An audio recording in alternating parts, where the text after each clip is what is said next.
Monday, August 18th, the Slightly Serious Sign podcast goes live. That's right.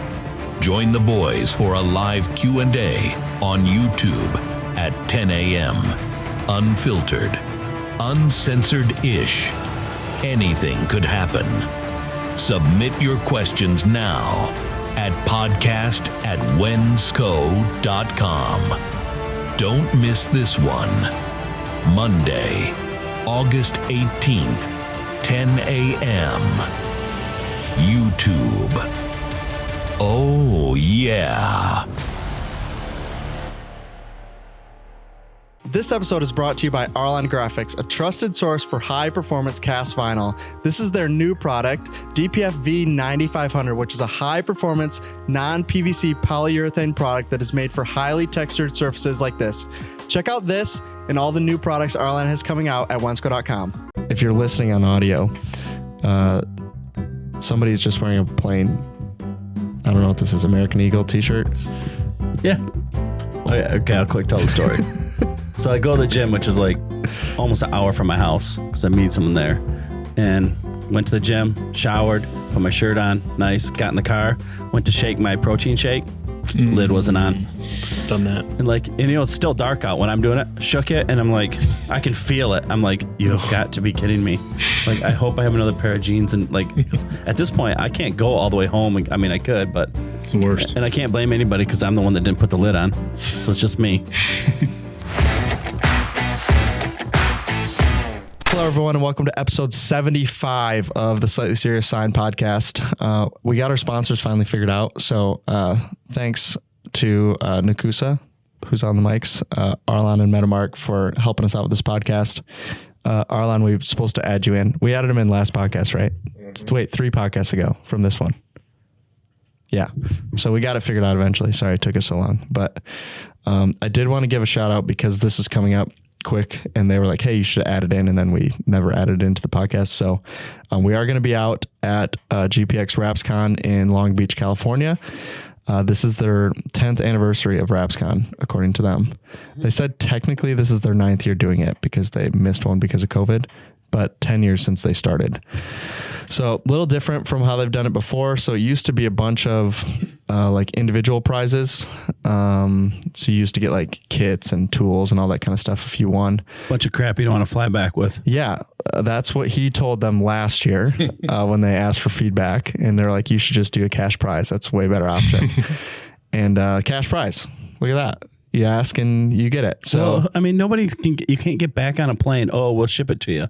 Like, well, just give them the money. I'm not sure the IRS is going to let you get back with $15,000 in your suitcase, though, either. They're going to start asking some questions. Have you ever flown with a box of business cards? They stop you for that. You got to spread it out between a couple people. Because you can, I think you can bring 10 grand. So, like, a couple it's two different people. It's the same rules as online gambling. As long as you don't bring it all back in one sum, they can't tax it. Yeah, I think that's how it works. Yeah, just give a little random kid $2,000. Yeah. Can you hold this until we get off the plane? I'll give you half of it. No, not outside. He's like he's the kid in front of you before you go through security, and you just slide it in his backpack, and then you grab it and get to the other side. Yeah, that's what you need to do. So, $15,000 first place prize for RapsCon. So, if you think you're really good at it, come out and try out. It's teams of 2. And do we know any teams yet? We got any super team? Me and Nick at Montroy. Yeah, super team? You and Nick, I heard, are going to compete together. So, sucks, I don't know how early you can get eliminated, but that's probably about how early it will be. Is be my guess. So, they might keep us in just for. We do put a fair amount of money into RapsCon. The money part should play effect in how we. They scored you. You got like a 9 out of 30, but there was a 15-point sponsorship bonus on that one, so you actually got 24. That was a good job. They have second place and third place. I think they're doing some PPF stuff this year, which will add another element. So they'll do print, color change, and PPF. So hopefully. Anyone that's well-versed is going to be the most likely to win. So I don't think there's a ton of people that do all 3 of those things. So it'll be interesting to see where that all lands. So really, if you think you're good, come try and you'll find out that you actually suck. Yeah. I know there's a lot of the bigger names out there going to be there this year at least. So whether they're competing or not, I don't know, but it should be good. So You don't know how bad you are until you see someone really good. it was funny to see some of the people that we didn't know they were competing until they attempted to do this is the other thing, there's side challenges as well. We have one of them, but they tried to do our challenge and it was awful. And you're like, oh, and you're competing. Not only that, you charge people to wrap cars because I hope it's very cheap. That's my only hope. That's all I have to say about it. So if you think I'm talking about you and you were at the show, I wasn't talking about you. It was the other person, you know? We could attach pictures. Yeah, this person. This person right here. They sucked. I'm just kidding. That would be you and Nick. That's who I would be holding up in this picture. So anyways, that was my plug. Come out to RapsCon. It's in August 20 something. Look it up. Rick will put some information here. Thank you, Rick. Appreciate it. I told him after I did the one, I'm just going to keep doing it now. So anyways, we have some guests. We haven't introduced them and we're 6 minutes in. So we're doing a pretty good job here of our jobs. So thanks for coming, guys. We appreciate you guys driving out. If you guys want to do a quick intro, I should probably pull my questions anyways. Who are you? How long you guys been doing this? And where you guys are from, obviously. Frankie Markasovic from Graphic Image Corporation. We're in Orland Park, Illinois, just south suburbs of Chicago. It'll be 10 years for me professionally in industry. And I say that professionally because it's our family company and we've been working in and around the shop since we were, little kids. Used to work for pizza and Mountain Dew. That was our payment before we got paid, professionally. So, but it'll be 10 years for me in August. That's pretty much it for me. Joe? Yep. I'm Joey Markasovic with Graphic Image Corp. Started 6 months ago. It was back in December. So, pretty fresh in the industry. How old are you guys? I just turned 32 in May. 25. Pretty close. Is it? Yeah. So Tyler's 30 and my oldest son, and then Tater's 25. So we got two brothers in between us too. Yep. So it's about very close. So yeah. I had 3 boys and did 4 boys. So yeah, about 2 years apart, all of us. Yeah, we're all 3, so we're right in the same ballpark there. So you're 25. You just started there. So what took you so long? That's a good question. I was at another company for about 3 years where we did medical sales. My brother approached me with our business is growing quite a bit. Sounded like a good opportunity. He may have wined and dined me as well with a couple of Draft Miller Lights that may have helped. Does a trick. Some hot wings in there too. Yeah, it was just something, I had never planned on coming into the industry. It's a great, I always knew it was a big industry and our business was, doing great. I wasn't really interested in it. But as soon as I got into it, it's like, wow, you realize how much it's around you every day, just signs everywhere or print, stickers, it's all around you. So it's interesting.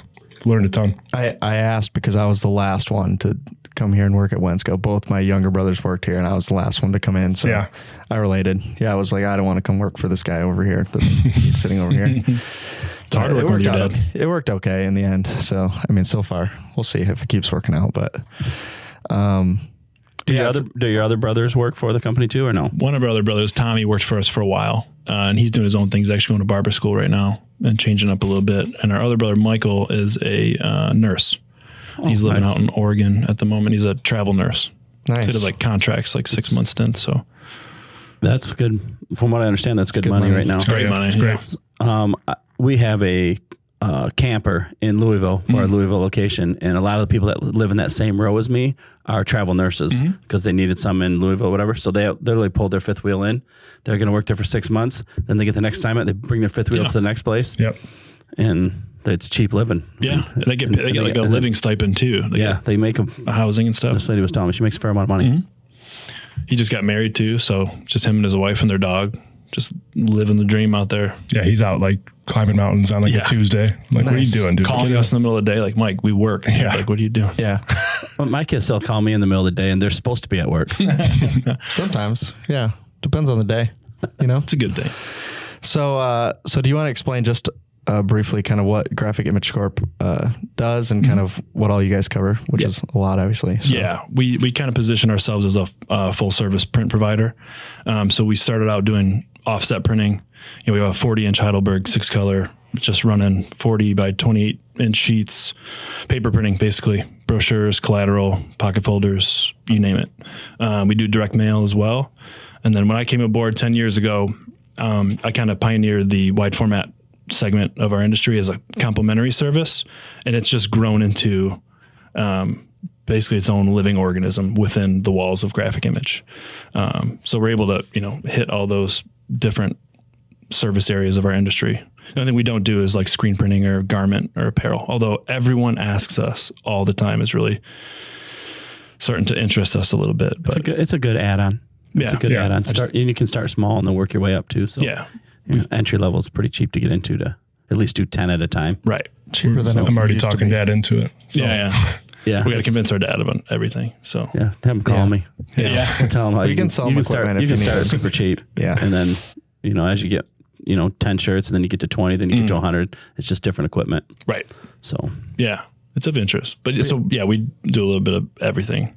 So did you add on wide format to sell to the existing, or was it to grow a whole different segment? Correct. What was the original plan, I guess? Yeah, it was basically complementary. Like we had customers that would buy, we do a ton of booklet work. So we're doing a bunch of event stuff, booklets, programs, cards, you name it. And they asked for some foam boards. So my dad went and bought a 64-inch Muto Eco Solvent hybrid. I don't even remember the SKU number at the time. This was, like a year or two before I had started. So it was just a little complimentary thing that they would just poke around with. That's kind of how our dad is. He kind of just gets into something and, he dabbled in it. And then when I came aboard, I just fell in love with it. He took me to SGIA in 2015 down in Atlanta. And I just we walked through the trade show floor and the UV smell hit my nose and I just saw how big it was. I'm like, wow, this is cool. This is what I want to do. So I started becoming obsessed with it, started researching and learning all the stuff on my own, and just fell in love with it and said, I'm just going to grow this thing within our walls and still selling print and mail and all that stuff. And we just grew it to its own, like I said, self-living organism that's just kind of operates on its own within our walls. So do you think now, originally the plan is to sell from offset into large format. Do you think you do more cross-selling that way, or do you think it's more business coming in from large format for you guys right now? So it used to be that way. Now we do so much more wide format work that we're gaining clients through the wide format segment, and now we can cross-sell our offset and direct mail. So it's kind of funny how that worked. Yeah, I think large format is kind of a good foot in the door for new business. And all the other products that come with it, XYZ, it's kind of just a full service opportunity for them. Every time we take someone in a tour in our facility, we got like a really nice facility. It's like 42,500 square feet. I always tell them, the bread and butter is the printing on paper and mail or whatever. But it's not as sexy as a car wrap or a wall mural or a sign. That's sexy. It sells and people get that. So that's really kind of put the hooks in people to help bring them in. And then when they understand that we do all these other things in house, it's huge for us, and people appreciate having everything done under one roof. So that's kind of our strength. Yeah. I think we've seen too, the word of mouth on the sign side of things is so much greater than the brochure, right? Like there's not very many people that are going to pick up a brochure and be like, oh, where did you get this thing printed? Like it's going to happen sometimes, right? Like we get it with our business cards sometimes too, but like most of the time it's just like, oh, thank you for this brochure. Yeah. It's just a complimentary thing. Nobody thinks twice about it. But when you walk in and like this, like wall mural type stuff, right? Everyone immediately is like, oh, sweet, I need one of these. Or a lit up sign. I mean, it grabs your eye. Yeah, exactly. And they're way more likely to be like, okay, where did you get that? Because I didn't know this was an option for me. So, I imagine it's a lot easier to snowball that business than it is to snowball brochures. Yeah, sure. That kind of stuff. Which is funny because I keep getting yelled at. I'm the marketing guy internally too, but I never have time to do it because I'm selling and I got 3 kids at home and 1 more on the way, and I'm just all over the place. And everyone's always giving me crap about. Don't get me started. About our internal marketing efforts. Like, hey, we need a sales thing. We need a. And I'm like, we're getting sales without any of these, items because it's all word of mouth. It's just networking, and you do a good job on someone's wall mural, and then they're going to refer you to 3 other people, and then that network just keeps spiraling out and gets you more and more referrals. So it's kind of funny how that works. Yeah, it's interesting. We always talk about this with car wraps, but I I always say that like the best way to sell a car wrap is to do good wraps. Like if you do a good wrap, like more business just will start coming your way. And we see that with some of our big shops where they'll just be like, yeah, we are just replacing existing wraps that have been put on not that long ago, right? You're talking like 2, 3, 4 months. 4 months later, they're like, these are not looking like what we were expecting them to look like, and are just getting their cars rewrapped. They're like, I get so much business from people that just do it poorly, Right. and then are like, hey, we need somebody that, and they'll just stop someone on the side of the road, right? Be like, where did you get your car wrapped? And they'll be like, I don't know. I work for this company. What am I supposed to tell you? But Can I'll I find touch out. it? Yeah. We used to have Guy at the gas station. we always had a matte wrap on a car, and everybody would walk over. Can I touch it? I'm like, it's just vinyl. Like, they'd like, Yeah. oh, it feels so nice. Like, it's just car wrap. Yeah. Yeah. So yeah, it's just the whole thing is weird. Like people look at it and still don't understand it now. Like I think it's more understood now, like car wraps are, but before it was just like people literally did not understand it at all. So it's interesting. But do you think you, so going back to the large format, you made a big push on that. So starting 10 years ago, roughly is what you're saying. So where do you think you had the difficulties in scaling that side of the business coming from the offset side? Learning everything from scratch before like a heavy YouTube presence, you know, 2015 YouTube isn't what 2025 YouTube is today. I can, you know, actually want to hear something funny? Every time we have a GFP laminator 663. Yeah. Awesome. Every time I have to run it, like if some of our guys are off or whatever, and I'm plugging in to help out, I pull up your YouTube video. How to web it? Yeah. And I'm like, oh yeah, all right, I got it. So every single time I pull up your video and I'm like, all right, so props to you for that. But learning from scratch was tough.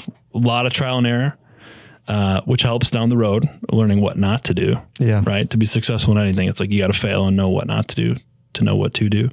So that was probably the biggest hurdle for us. But yeah, that YouTube video is great. Good. By the way. You did a good job. Is that the video that you told me we need to redo? Is that the same video? Yeah, Sam said we got to redo that one. I can't remember why though. No, it was the guy in Louisville told me we had to redo it. Why? I don't remember. He said I look like an idiot while I was doing the video. That's what he said. And I think it's great. Okay. I mean, I you don't look know if like it's an the same idiot video. either way, so you might as well just Yeah, keep the video up. That's what I said when you told me to redo it. How is it going to look any better? It's still going to be me.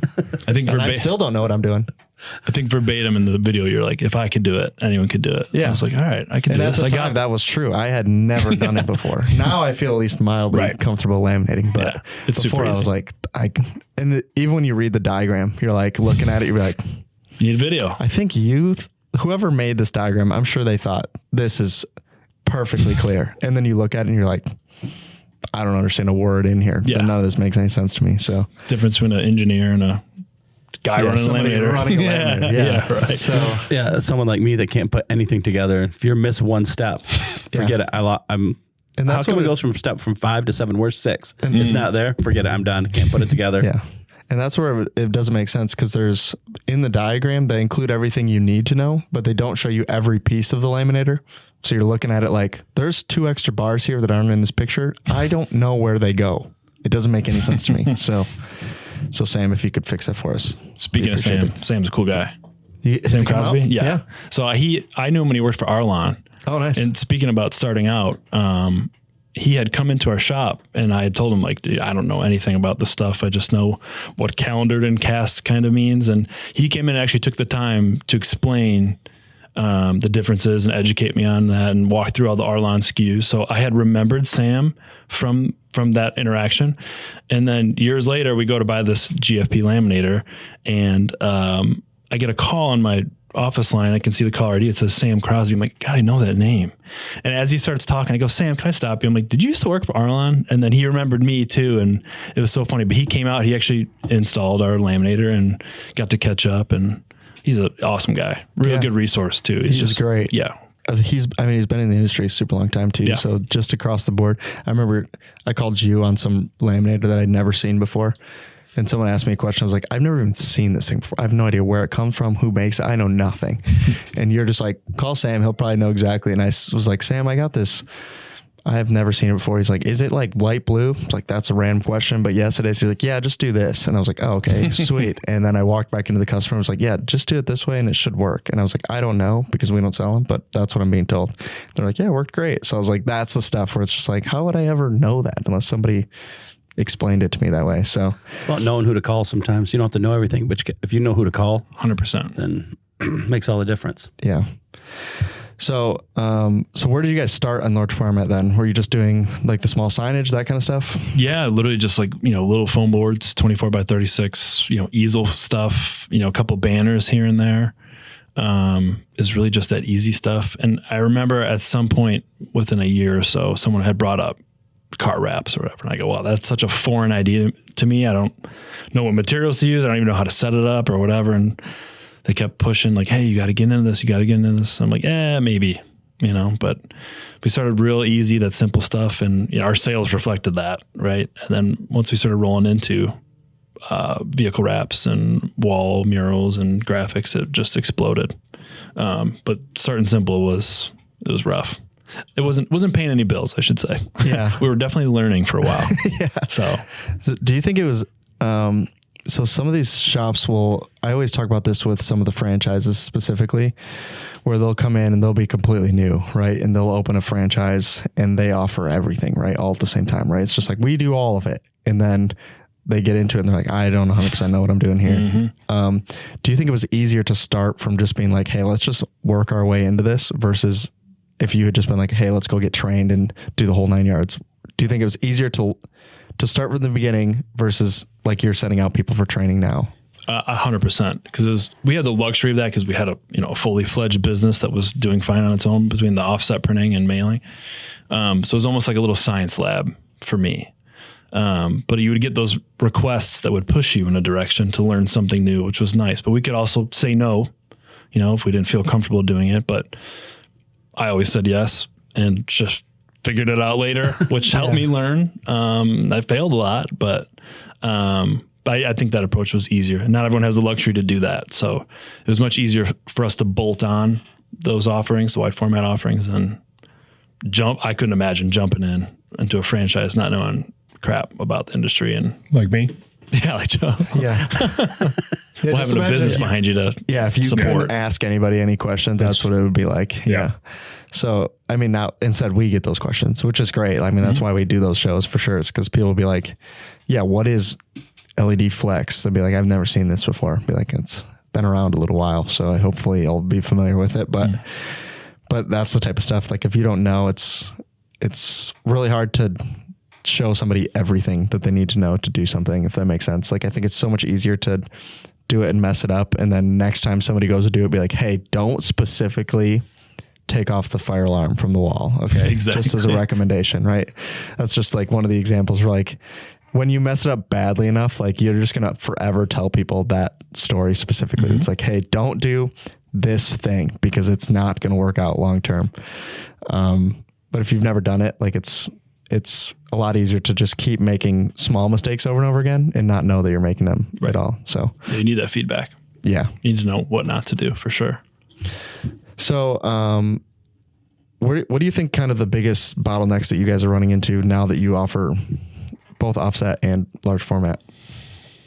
Kind of just learning what like our bandwidth is, like how much we can take on, and running lean. Like we got a pretty lean wide format department. Like I got 2 full-time guys running printing production, and they're out on installs too. We utilize some really good external installation only teams in our area too, which are great and very helpful for that. But sometimes it's just biting off more than we can chew. And then, figuring out how to get it all done in a timely manner is probably the biggest, which is a luxury that some people might not have. Yeah. So I'm not complaining about it, but that's probably the biggest. And just understanding that like, all right, this is like kind of our max capability at the moment with the equipment we have, and almost a paralysis of like, where do we want to take this? Like we just bought a brand new HP R2000 to focus on a rigid output, which we know we're really good at. We got a CNC cutter, so we have all that workflow down pat, but throwing a couple weird, funky projects that kind of just screws everything up. I got guys coming off the R2 to come focus on whatever the stupid packaging project that I brought in and sold, It's stuff like that. It's learning to focus on what we're good at and figuring out what it is I want to focus on. You know, I've done way more of that in the last couple of years since COVID, is figuring out what it is I want us to focus on. And, you know, I'm not jumping into LED lit signage yet, but it's been on my mind. But I don't have to jump into that right now. We're pretty maxed out with what we have. The services we're trying to focus on. Yeah. Do you think it's easier, and you may not know the answer because you only do it one way, right? But do you think it's easier to have people on your team that do both sides of that business versus just do production or just do install? Do you think that's helpful or been hurtful, I guess, to your business? It's both. It's nice to have someone cross-trained in a couple different things, like Nick, our lead operator. He's also our lead in-house installer, excuse me. But when he's out installing all day, you know, we're shorthanded in production. So sometimes I got to run up there, or we got to figure out how to push timelines around. So that's the curse of it. But, you know, the good part of it is that I have a guy I can go send out today if you need something done. Nick will go run out and jump in the car or jump in the van and go knock something out. It's nice to be able to offer that service. So it's just, again, that's our bottleneck, is figuring out like how to prioritize things, and is it worth it for us, you know? Yeah, because I know some people run into issues where if you have production install and sometimes they aren't in alignment, right? Or the way that production prefers to do things and the ways installers prefer to have things done isn't in alignment, and you'll run into delays on that end. So I think you're playing a game of like, okay, well, if production and install are the same team, then at least they're doing it the same way. But then you're running into an issue of, well, sometimes we have everyone in install and everyone in production. We're not doing it either way there. So it is nice having a guy like Nick who is trained in installing and who's running, you know, he's ripping files down and setting them up the way he knows they should be. So that's a huge blessing, is now that he's on that side of things, he's understanding of the pre-press side of things and how to set something up, or why we set it up this way, to make it easier in the field. Because the last thing you want to do is be on an install and have, you know, MF the pre-press person who put this thing together, you know. If someone trimmed it 2 inches short. Yep. Mm-hmm. Or like, why couldn't we just add 12 inches more bleed to this thing? Just give me a little more wiggle room. Just add. I always tell Tyler's team too the same thing. Like, don't cut off the ends. Yeah. Always add bleed. Like, because if we mess up anywhere, we can fix it. If there's enough bleed, you can at least fix it enough where people don't know that you fixed it. Right. I do the same thing. Sometimes it's worth I that add too extra much. ink and time. It's worth that extra ink and time. Right. For just one mess up will save all that money you wasted. Yep. Sometimes I add too much on like wall murals. You know, like sometimes we'll get customers who, like, our wall is, you know, 418 inches wide. Well, customers are usually never right. So, but sometimes we can't, whatever timeline constraints are, we can't go out there and do a site survey. So we got to take their word for it. It's like, you know, I'm adding an extra 12 inches of bleed just to be safe. My aunt's always like, you have so much bleed on here. I'm like, dude, I'd rather have more than not enough. Yep, exactly. You can't add it back on. You know what I mean? You can always cut it off. Yeah. And even we've learned that just doing we walked you by the van earlier, but like, we don't do that side of the business, right? But for these classes, we're doing, you know, design, print, prep, all of that stuff for the class. And I always joke that it takes us about 3 classes every year to get the van really dialed in, right? Nobody will probably notice in the first one, right? If we never said anything, it would run smooth. Nobody would notice the difference, but you'll notice it immediately. If you're like, anyone that's done it long enough will be like, oh yeah, you obviously cut a corner here, right? And so we're on our 3rd one. This next one is our 3rd one. And I was like, I think we're there. I think I told you, I said, why don't you just print them all? Like, we don't have it right yet. Yeah, that's what I said. He said, because I'm like, why do you keep doing them? Just print them all. Why do you keep having to do them just before the class? We don't have it right yet. Yeah.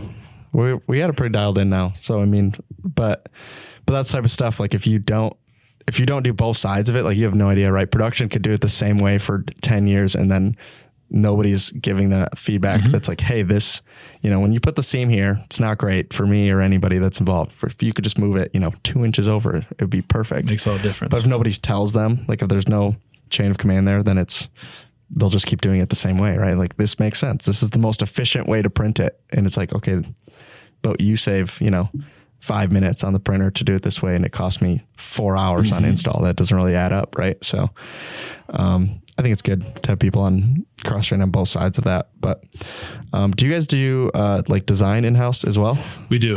We have an in-house designer. She does a really good job. Her name is Kate. Does a really good job. We use some external design sources too. You know, if Kate feels, or if sometimes Kate's design queue is just so backlogged, it's like we got to reach out to our other designers we know who do freelance work just to spread it out a little bit, which isn't a bad thing.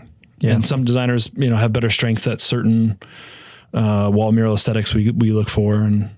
But bringing it in-house has definitely made a lot of difference. She started about a year ago. Then you start to get, now that your jobs all look the same, but your work will get recognized, right? Like as your car wraps will start to get recognized because your designer has certain tendencies the whole time. So there's times where I can look at it and like, all right, I know who designed that. Right. So, and you'll get the same thing where people will start liking it and like your work, and then they're going to ask for you because, hey, I like that. And there's going to look similar. Right. So they like certain colors, and they like certain colors that go with certain colors. They like certain designs. So definitely. So do you guys like bill for design work then? Once you brought her on? So that's kind of how you... We always had, I had done some design work before I had her in. Yeah. And I just, my design time was on the weekends, and it was just not great for me at home, balancing home and life or work and life. So, but yeah, we do bill hourly, have a minimum, I was explaining that to Joey, when he's selling design work to customers, and he's like, why do we have a 2-hour minimum or whatever? I'm like, you just got to cover your time. You're paying for a designer now too, it does generate a little bit of income, but it is a service. So some people don't bill for it, which I think is a disservice to our industry. Otherwise you'd have a designer on staff and you're paying them however much a year. Do you know what I mean? That's a trade-off. So yeah, I know that, there's people that really talk about like knowing your costs. And I think some people have no idea what their costs are into it. So like, that's why I ask that kind of question. Is some people don't know if like bringing on a designer would be beneficial to them, right? They don't know what the cost is. So they're like, would it make sense for us? We don't know. We don't have the numbers in front of us, versus knowing like, oh, hey, here's how much we paid a freelancer. Here's how much we bill for. Okay. We probably can afford to bring someone on and make money this way. Right. But if you don't have those numbers, you're not going to know. So one nice thing we have going for us is Kate actually does pre-press for us as well. So she's actually pre-flighting files, sending customers proofs and getting approval. So she'll serve that purpose on top of design too. She kind of got a split function there, which was really helpful for us. That's got to be helpful as well for like getting that feedback from the customer, right? Like, cause sometimes we'll get this on our end, right? Where like the sales, there's too many people in line, right? So the customer will tell the sales rep something, the sales rep will tell you something, and then you'll give it back to the sales rep. The sales rep will give it to the customer, and the customer will be like, oh, I need these changes. And then it goes back to you. Yeah. It's like playing telephone, right? Where you're like, I've got about 80% of the information at any given time. And I think that sometimes happens with designers, right? Where they'll be like, yeah, they said they want like a little bit more of this. And be like, what do you mean? Be like, I just gave you all the information I have. I have nothing else for you at this point. But if they're doing that front part, it's probably a lot easier. It's probably preferred on her end anyways to be like, hey, here's my design. Is there anything you would like changed? And then be able to ask all the clarifying questions. So I'm guilty of sending my own proofs sometimes. So I'm doing a little bit of that telephone with our designer. So it's not fun because it's like the way your brain interprets it and the way that her brain's going to interpret it when you relay the information is completely different, right? Sorry to interrupt you guys, but I just want to take a minute to talk about Nakusa, the name behind R-Tape. R-Tape's the #1 application tape out there, but they are more than just tape now. Nakusa has a full range of products out there. Their new one is called Nexbond. This is a UV cured adhesive. Why does that matter? It's an eco-friendly and durable option, but comparable to most of the eco-friendly options, this is a cost-effective product. So if you're looking for an eco-friendly product or a durable product or just in general a good vinyl, Nexbond is going to be the one for you. This is available at wensco.com as well as all of their other products. So check it out at Wensco or reach out if you have any questions. Oh, and don't forget to use your Nakusa bucks. Have you heard about MetaMark? MetaMark is a company that sells premium graphic solutions for commercial and fleet signage. So whether that's walls or it's vehicles or it's tables or doors, we loved it so much we put it all over the podcast studio. So you can check it out on our videos or at wensco.com. I always talk about this with you. I would tell people a story of the one time I was asking, for whatever reason, I was out. Oh, it was right when I started. So I was out making sales calls and we were on a conference call asking to get something changed. And I was like, yeah, this is the way I want it laid out. And it was Rick, Bonnie, and you were in the conference room and I was over the phone and I was like, yeah. And Bonnie kept asking questions and I was like, I feel like this is the most clear I've ever been in my life. I don't understand how this is difficult. And I hear him on the phone say, yeah, he just wants it to look like this. And I like hear him like drawing it out, and then he hands it to her and she says, okay, that makes sense. And I say, yeah, that's right. And the joke is I had no idea. Like I had no idea what he drew on the paper. I was like, but he probably understood what I was saying versus she didn't. And I feel like sometimes that happens with designers where it's like, nobody understands. They're just interpretation. They'll interpret it differently. And you don't know until you send a proof and they go, no, absolutely not even close. Yeah, no. Which I'm sure happens all the time. Too. I always say like, just ask for visuals. I just told Joey that the other day. He's like, I got a customer wanting, X, Y, Z. I'm like, ask them for a visual because what they're asking for and what we think they want are probably two different things. So it just helps cut up that time. I found. Sometimes they don't have visuals though. So that's the fun part too. Well, just tell them to ask ChatGPT. They'll get it all done for them. Right. You get, what's worse? You can get a ChatGPT image or you can get Canva. Those are your two options. You have to pick one. I'll take ChatGPT. I've gotten in trouble with Canva a couple times. Yeah, Canva. It's HD though. That's what it says on the file. Have you seen the file size? Oh yeah. You ask for vectors and they send the Canva link. It's like it's a link. It's not even a file anymore. Yeah. So, so when you guys went from, like you said, you were starting out, and you're just doing, small graphics on vehicles or small walls and that kind of stuff. And now I see you guys doing like big wall mural type works, right? How do you think you guys scaled from, what do you think helped scaled from small graphics all the way up to full wraps and wall murals? A lot of hard work. And knowing the right people. You had alluded to that earlier.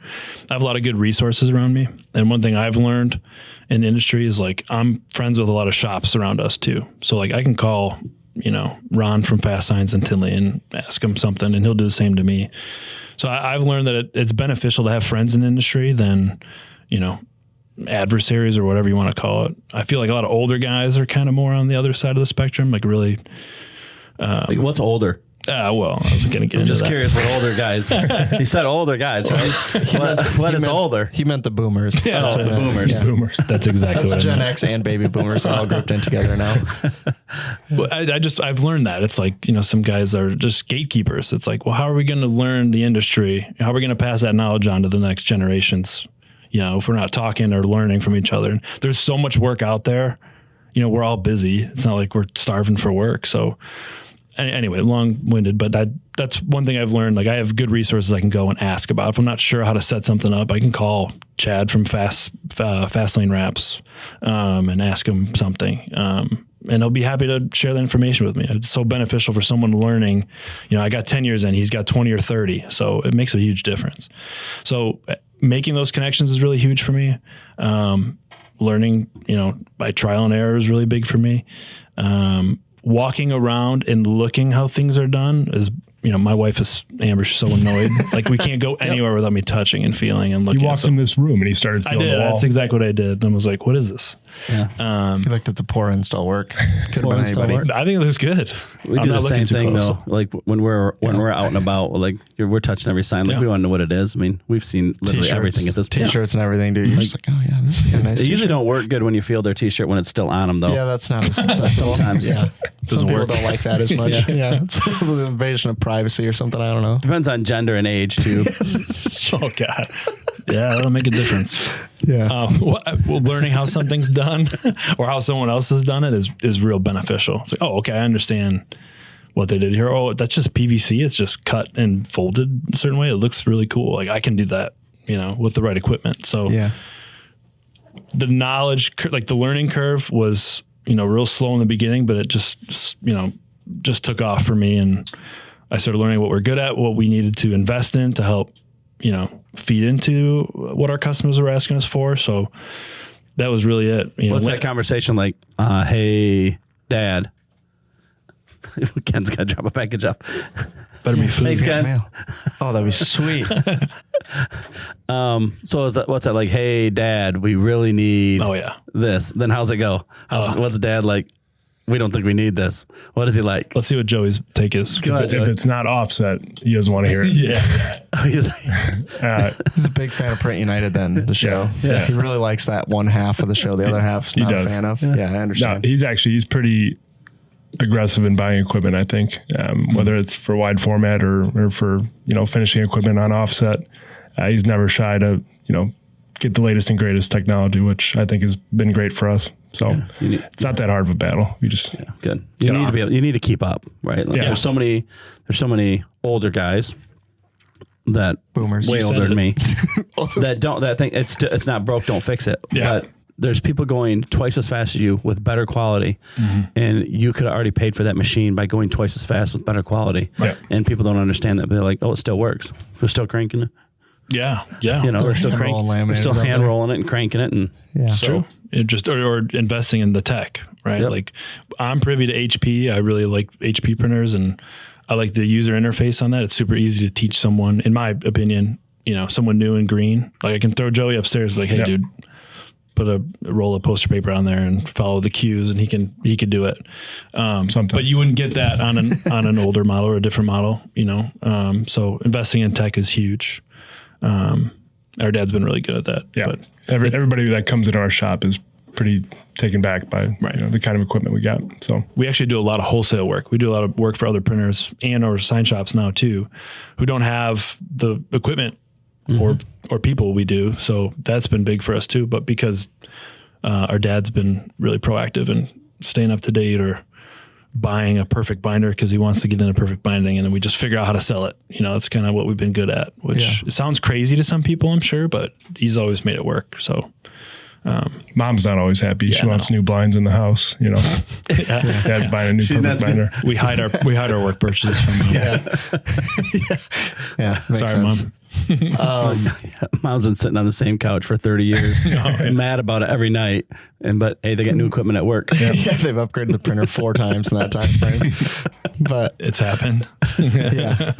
But no, I think it's important, especially if you're trying to grow, right? Like to be at least on par or ahead of your competitor is a huge help. You brought up a good point about wholesale, because I think we just had this conversation the last rap class we were at, because I almost blanked on the name. Sign Team, thank you.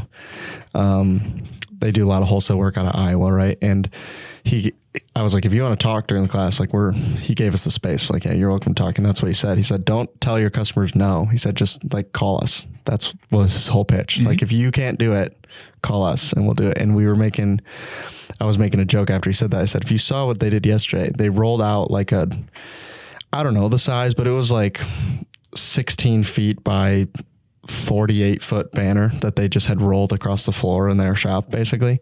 And I was like, I know for a fact, not a single one of you guys could pull off this print here. Like, it's just not going to happen for the guys that are in the class. I was like, but it's all an option for you, right? Like, if you know the right people in the industry, you can just say yes. And there's other sign shops that would be happy to help you, because you'll both make money, right? They don't need to, if you bring me the sale, right? Like, yeah, I'm happy to make a little bit of money on it and help you as well. So that's helpful for you guys as well as anyone obviously in the Chicago area for you guys to know about. So yeah, definitely. That's been really good for us too. Like, I have a grand format source in Cincinnati, GCI Digital Imaging.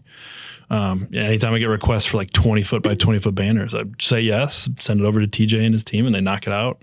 He's making money, we make money, and customers happy.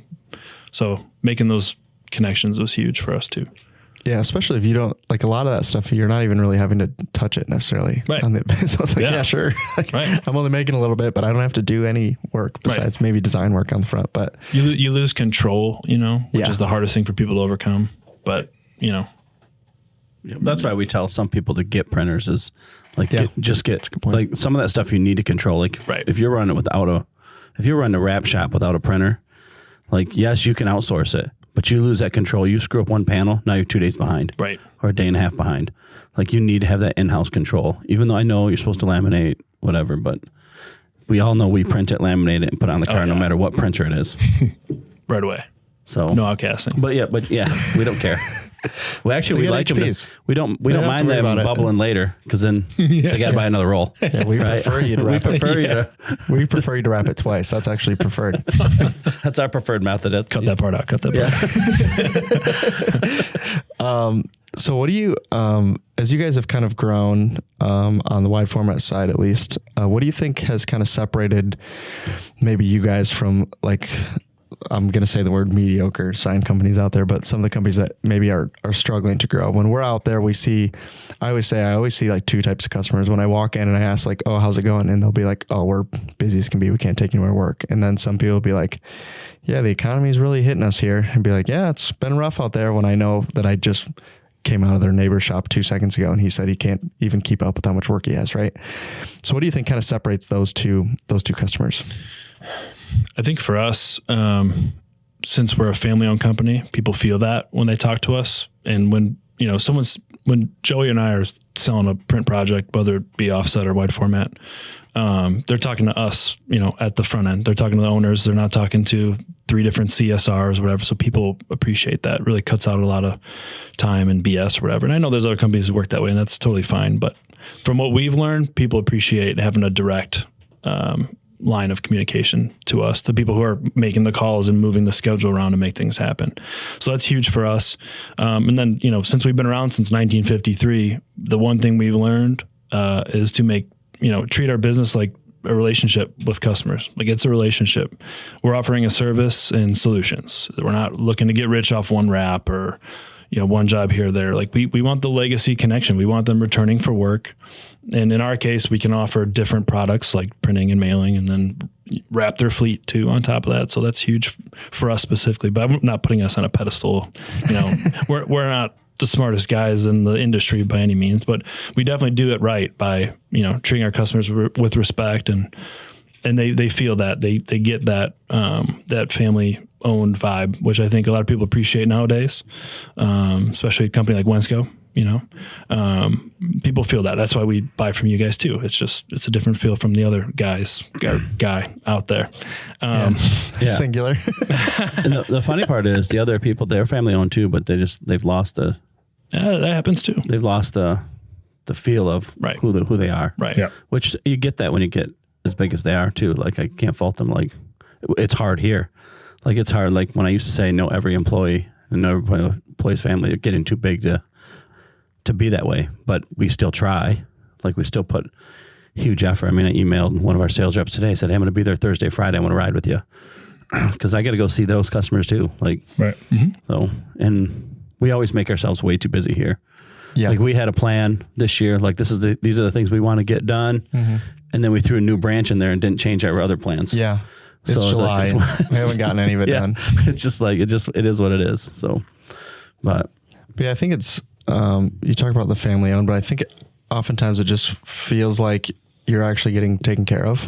Like, especially now, especially since COVID, like, there's so many times where you're just like, I just need a fix, and it doesn't, I don't think it's going to be as difficult as they're making it out to be, right? That's how I feel like half the time when I deal with people, not in our industry, but just like across the board. So I think when somebody reaches out and then like somebody like emails or calls them and was like, yeah, here's the options for you. And they're like, well, this was easy. I don't know why this isn't always how it works. That is a totally different experience than most people are used to. So I always talk about too, like, I think people should make it as easy as possible to do business with you. And I think a lot of sign shops don't do that, right? Like, sometimes we'll need work here done, right? Like, this would be an example, right? Where I'd be like, I need this where I can't make it here in house. And so I'd be like, okay, I'm going to go through my customers and find out who can make it. Mm-hmm. And sometimes I'd be like, I have no idea what work these people offer. And second, I don't even know how to get a hold of them, right? Like, I have no clue what they do and how to get a hold of them. So like, if I'm feeling that as somebody who's like already familiar with them as a business, what do like outside people like think looking into your business? Right.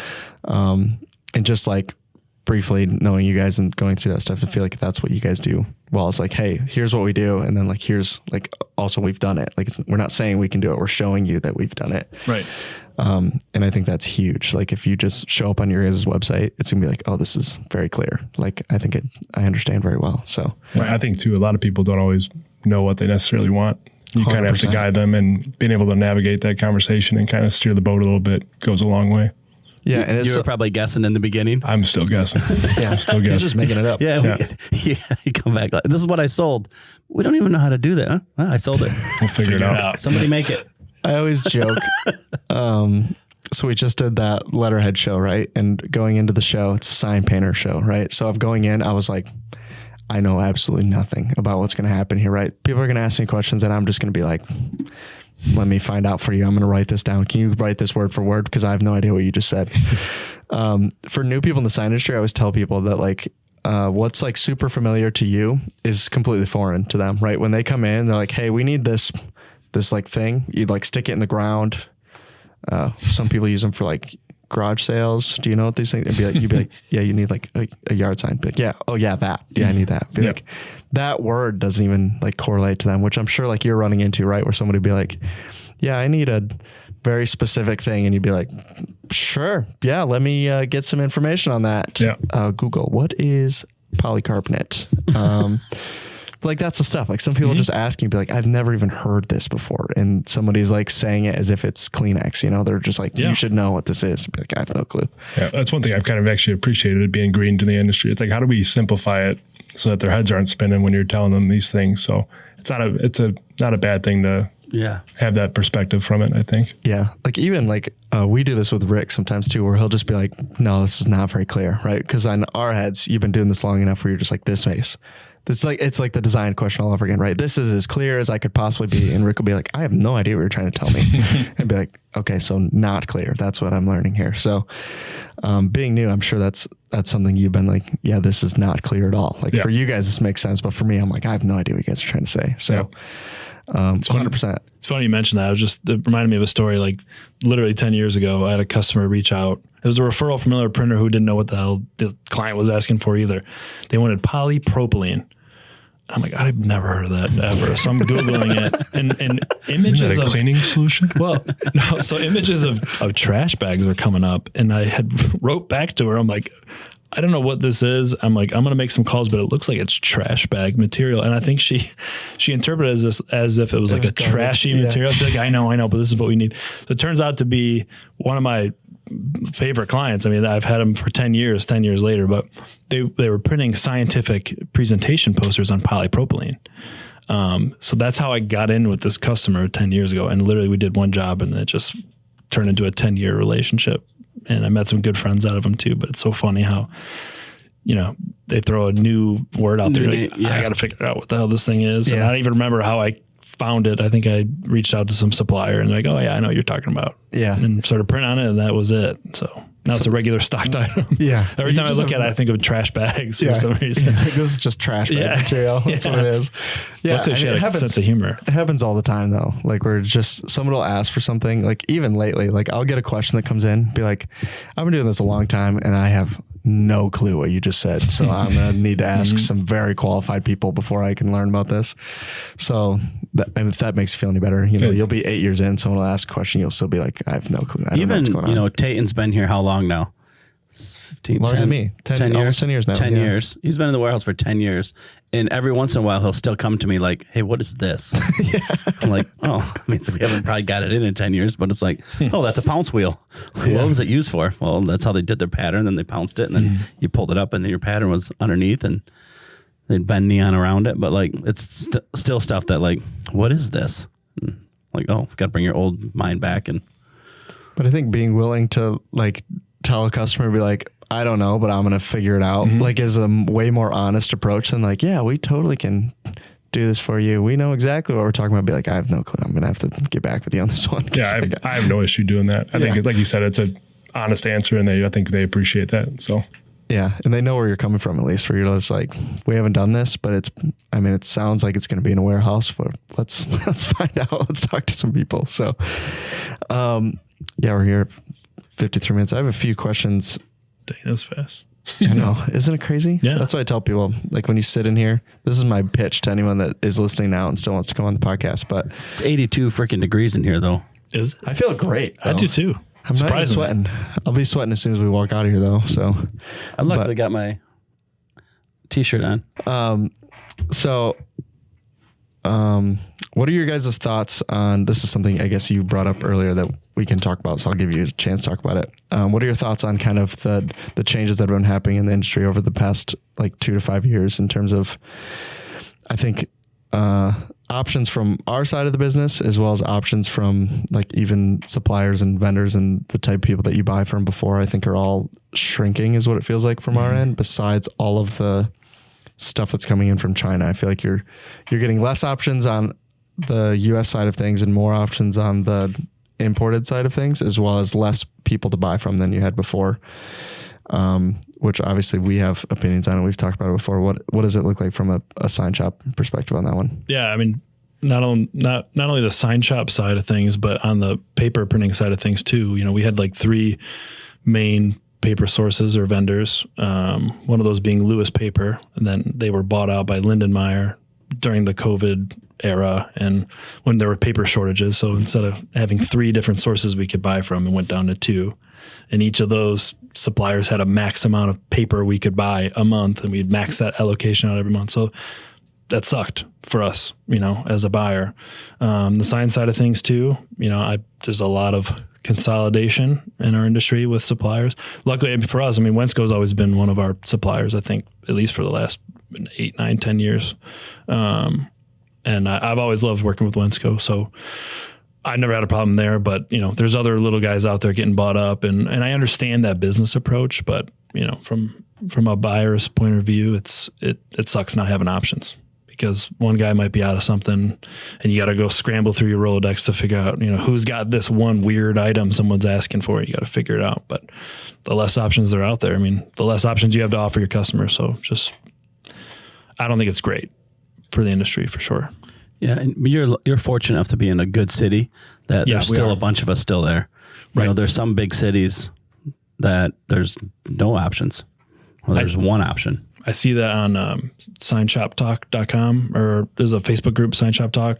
Really great. I don't know if you guys know about it, but great forum. But that's one thing I see people talking about all the time is, you know, XYZ company who you can figure out is, you know, they are now charging me X amount of money for a delivery. It used to be free. And that's, you know, that sucks for a lot of smaller shops that are, you know, out in the boonies or the sticks or whatever, who don't have the luxury we do. We can go drive, you know, the Addison location in Illinois is like 45 minutes, 30 minutes away from us. So like I can call right now and send my driver and he'll go pick up a will call order right now. And that's huge for us, but a lot of people don't get that anymore with things that have been shaken up in our industry. So yeah, a lot of people that had that option not that long ago, you know, 2 years ago, they had options, and now there's not one. And it's like one thing after the other. We all just survived COVID, and now you have to deal with this. It's like, you know, when's it stop? That's what we kept saying too, is it's just been like every year, like we have a plan and then someone will just harpoon that plan before you even get started. Right. And it's just been consistent at that pace, which, I'm sure you guys have seen it too, but it's been good for once you can kind of get through some of that stuff, you just feel like, okay, this next one's not going to be nearly as bad, right? If I already figured out this one and this one and this one, then the next one is whatever. We've already done this a few times, which is kind of how I feel now, but it doesn't make it easy when business gets harder to do just naturally, that doesn't make it easy for anyone, which has been on your guys' side as well as I think our side as well. So it's been a weird couple of years for that. So 2 final questions.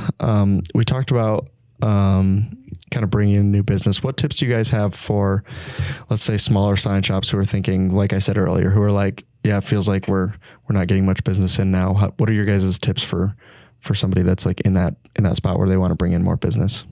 Honestly, meeting people. Like word of mouth is, I would argue, 98, 99% of our business is just word of mouth. Referrals are huge. I've lost track of how I know somebody from referral of a referral, which is the goal.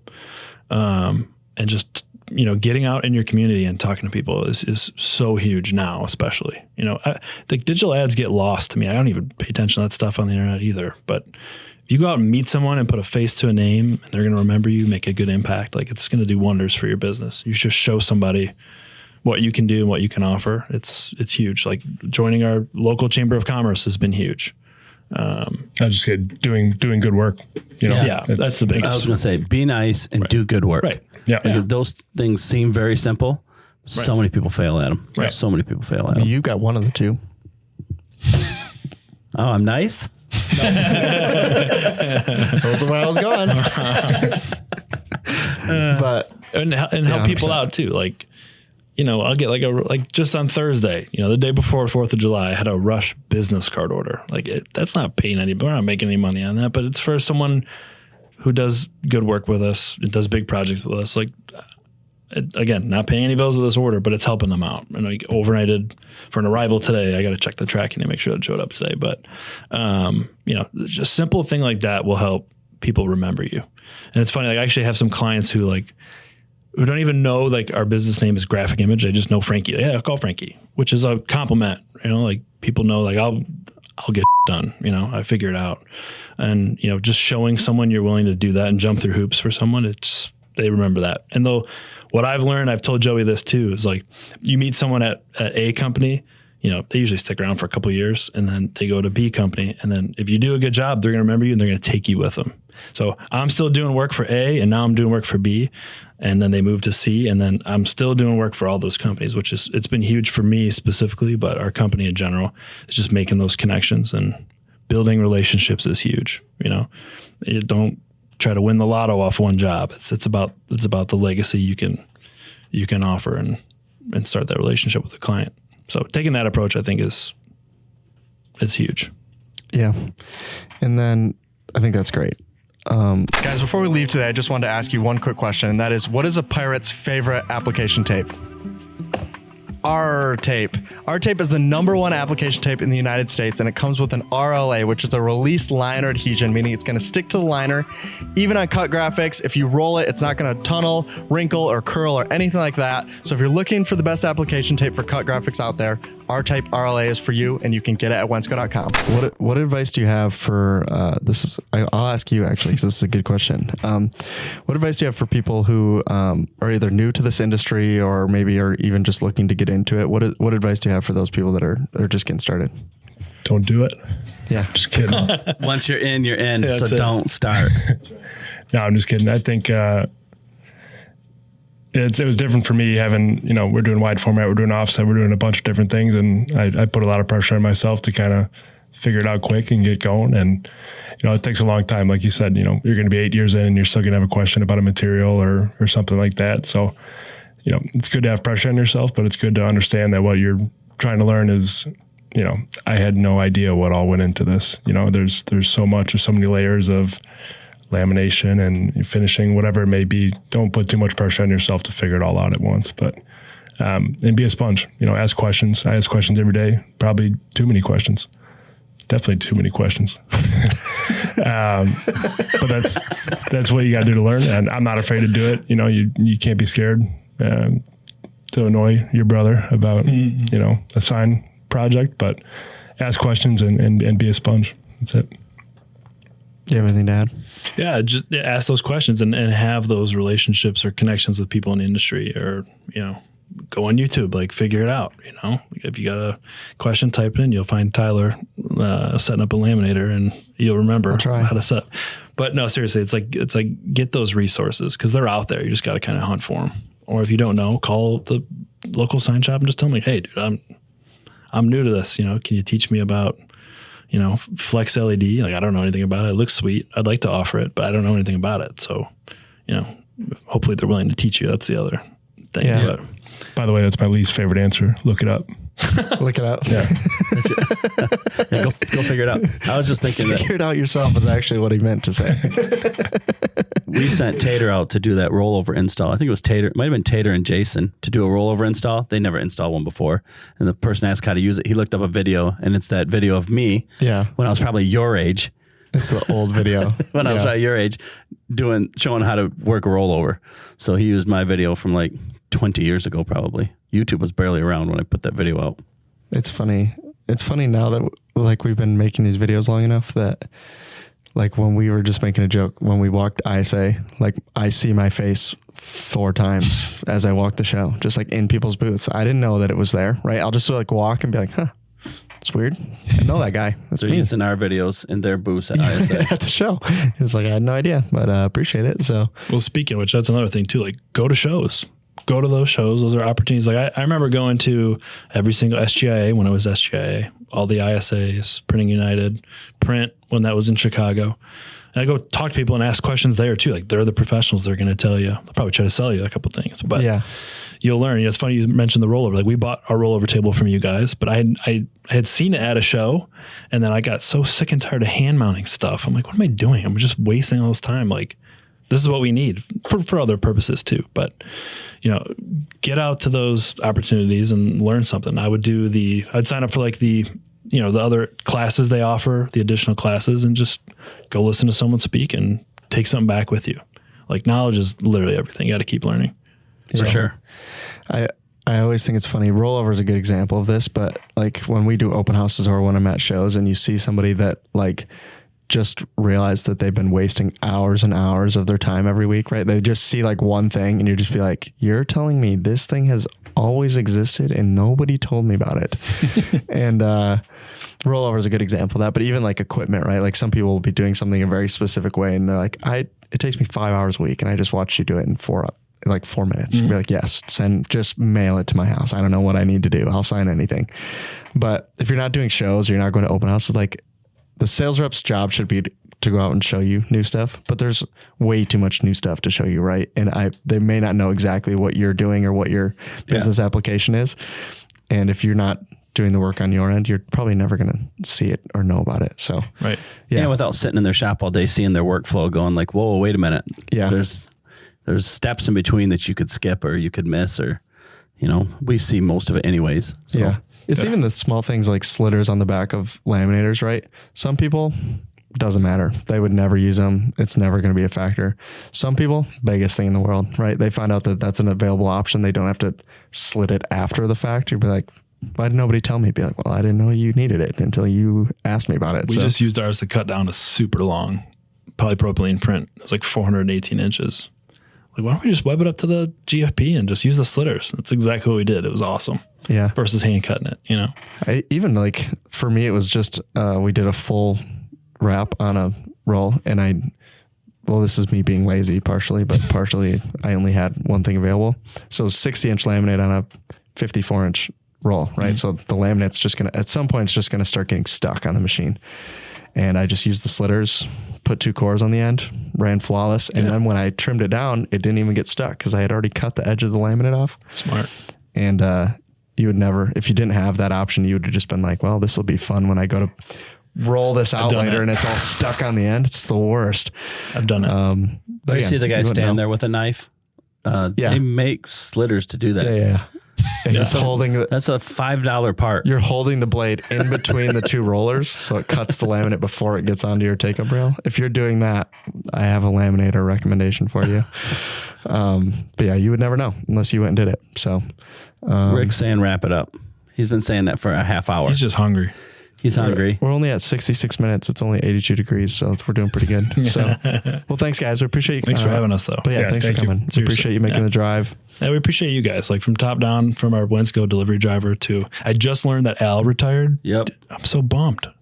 I talk to Al all the time. He always called me, and he worked here, right, in this facility? No, he worked in Chicago. He did work in Chicago. Okay. I never got to meet him face to face, but it's a good guy you're losing. Yeah, he's a really good guy, and we never had any problems with anyone else. But just like we're on first name basis with both of our Wensco delivery guys. They're just, you guys are great. So it's we appreciate you guys reaching out and having us here too. So thank you. Yeah, thanks, guys. Appreciate the nice words. We'll clip that for social media later. Thank you. I'll pay them their $20 after we're done. But I was just laughing about, we've been talking about this forever, that we have people that stick around for a really long time, and it's never been more true than like the last 7 months.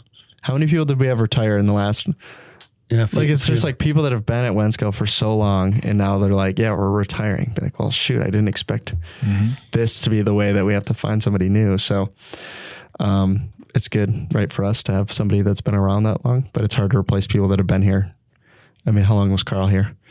Forever. 75 years? Yeah, I think he worked for us for 75 years, maybe 100 years. Yeah, 105 years I think he's been here. So it's crazy. Like we printed a banner for him, and some of the pictures on there were like, I think they were like legitimately black and whites. Like that's the only option we had at the time. It might have been.